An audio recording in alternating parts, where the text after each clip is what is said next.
নতুন human মেটাপ্রোটিনো virus, তারপরে Rio ভাইরাসের কথা যেটা বললাম, এই সবগুলোই কিন্তু আপনার আরএনএ ভাইরাস আপনার। হ্যাঁ? তো আরএনএ ভাইরাসগুলা রেপিডলি যেহেতু চেঞ্জ হচ্ছে আপনার, চেঞ্জ হওয়ার জন্য আমরা স্পেসিফিক ট্রিটমেন্ট বা স্পেসিফিক আ ঔষধ আমরা পাচ্ছি না আপনার।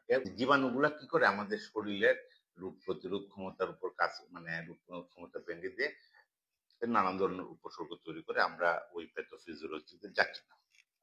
এখন যদি দেখি আমরা এই যে ভাইরাসগুলো, কমন যে ভাইরাসগুলো কোভিড, H1N1 বা HMPV ভাইরাস বা রিও ভাইরাস, এগুলা আহ, কিভাবে মানে কি করতেছে আপনার?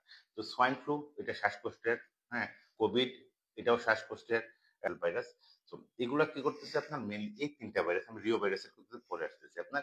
তো এগুলা শ্বাস মানে আমাদের যে শ্বাসতন্ত্র আছে আপনার রেসপিরেটরি ডিজিজ করতেছে আপনার। হ্যাঁ, রেসপিরেটরি ডিজিজ করতেছে, তাহলে কি হয় আপনার সর্দি কাশি জ্বর থাকবে, হ্যাঁ, শ্বাসকষ্ট হতে পারে। হ্যাঁ, বিশেষ করে যারা আহ শিশু এবং বয়স্ক তাদের বা এবং যাদের ইমিউন কম্প্রোমাইজ, অর্থাৎ আগে থেকে যাদের রোগ প্রতিরোধ ক্ষমতা কম, তাদের ক্ষেত্রে গিয়ে আরো মারাত্মক আকার ধারণ করতে পারে।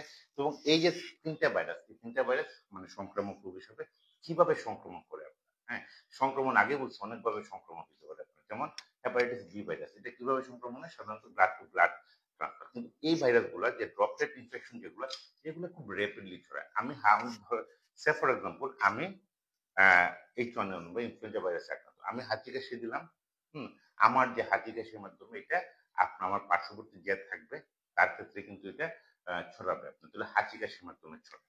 আমার মনে হয় যারা আমার দর্শক যারা তখন আমাকে শুনতেছেন যে ভাইরাসগুলা যে সাম্প্রতিক কোভিড ভাইরাস এবং রিও ভাইরাস, সেই সাথে হচ্ছে আপনার হিউম্যান মেটাপ্রোনিয়ন ভাইরাস, এই সম্পর্কে আপনারা কিছুটা হলেও ধারণা পেয়েছেন, এবং কিছুটা ধারণা যদি আপনারা পান, আমি মনে করি যে আমার আজকের এই কষ্ট বা আমার এই যে পরিশ্রম, পরিশ্রমটা আপনার স্পেসিফিক ট্রিটমেন্ট নাই, নাম্বার ওয়ান।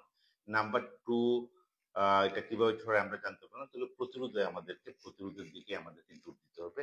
তো প্রতিরোধের জন্য আমি 5টা এফের কথা আপনাদেরকে বলবো আপনার। তো 5টা এফ কি কি আছে আপনার?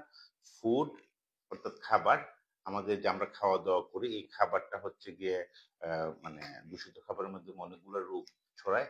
আমরা ওই যে খাবারটা মানে মানে বাসি খাবার না খাই, পচা পচা ভালো খাবার খাই, তাহলে অনেক রোগ থেকে আমরা বাঁচতে পারবো। ইন জেনারেল বলতেছি আপনার, হ্যাঁ। তারপরে ফ্লুইড, আমরা যে পানি পান করতেছি পানিটা নিরাপদ থাকতে হবে।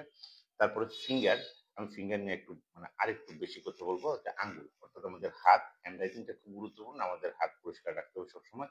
আমরা যদি হাত পরিষ্কার রাখতে পারি, সব হাত পরিষ্কার রাখি এবং হাত পরিষ্কার রাখতে পারি, তাহলে আমরা এই যে ভাইরাস, অনেক ভাইরাস ঘটিত রোগ সম্পর্কে রোগ থেকে আমরা মানে মানে বেঁচে থাকতে পারবো। তারপরে ফিসেস, অর্থাৎ আমাদের মল, মলটা আমাদেরকে সঠিকভাবে ডিসপোজ করতে হবে, নতুবা মলের মাধ্যমে অনেক রোগ ছড়ায়। এবং সবশেষে হচ্ছে মাছি, মাছির সাথে আমি মশাও বলবো, আপনারা জানেন যে মশা মাছির মাধ্যমে অনেক ধরনের রোগ ছড়ায়, ব্যাকটেরিয়াল ডিজিজ যেগুলোকে বলা হয়। তো আমাদেরকে ব্যাকটেরিয়াল কন্ট্রোল করতে হবে। যদি আমরা ব্যাকটেরিয়াল কন্ট্রোল না করতে পারি, তাহলে ম্যালেরিয়া, ডেঙ্গুর মতো মতো অনেক রোগ আমাদেরকে ছড়াবে। তাহলে আমাদেরকে এই 5টা অ্যাপ মনে রাখতে হবে আপনার। তো বন্ধুরা, আমরা আজকে স্বাস্থ্য একেবারে শেষ পর্যায়ে চলে এসেছি, হ্যাঁ।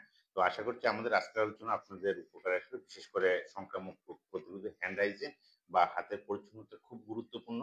20 সেকেন্ড ধরে সাবান পানি দিয়ে হাত ধোয়া, পরিষ্কার হাতে নাক অপরিষ্কার হাতে নাক স্পর্শ না করা, এবং আক্রান্তদের নিরাপদ দূরত্ব বজায় রাখতে হবে।